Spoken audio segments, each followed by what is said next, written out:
Baik, kembali lagi bersama saya Ricky Jackson Pemanto.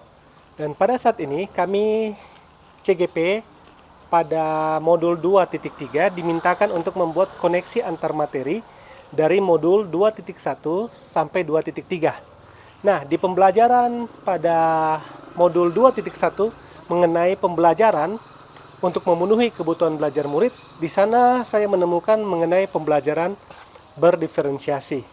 Dan di modul 2.2 saya menemui yang namanya pembelajaran sosial emosional. Dan pembelajaran pada modul 2.3 membahas mengenai coaching supervisi akademik.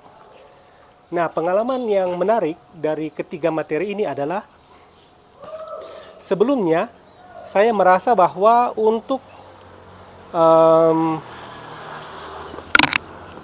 pembelajaran mengenai yang namanya memfasilitasi kebutuhan murid adalah pembelajaran yang berdiferensiasi, di mana pembelajaran berdiferensiasi ini meliputi pembelajaran yang harus bisa untuk membuat para murid difasilitasi kebutuhan mereka.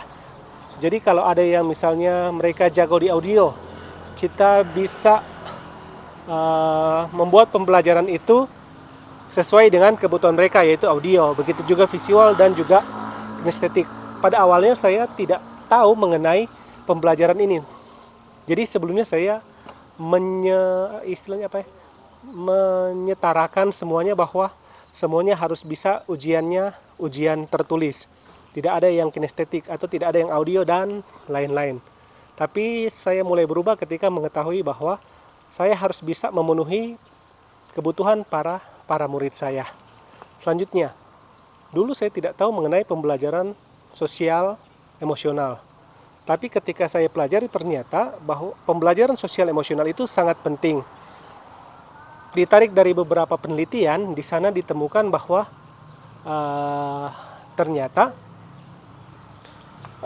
mereka yang sukses itu adalah mereka yang memiliki emosional quantity lebih tinggi dibanding dengan intelijen quantity.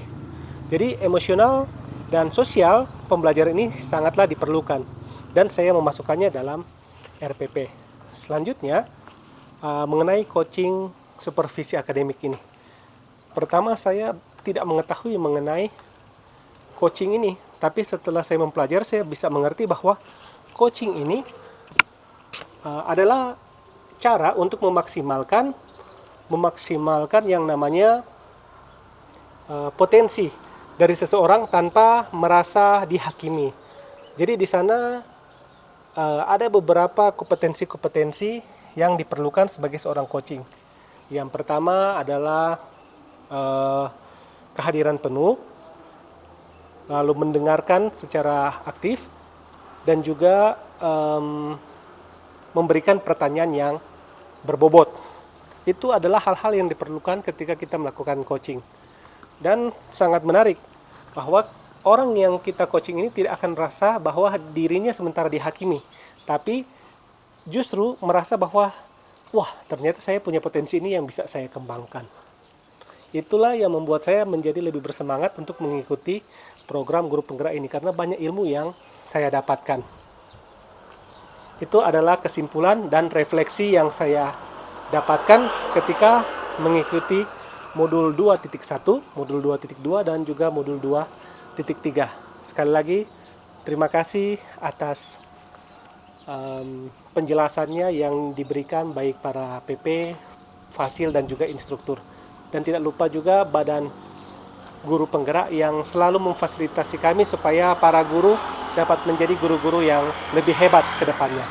Terima kasih.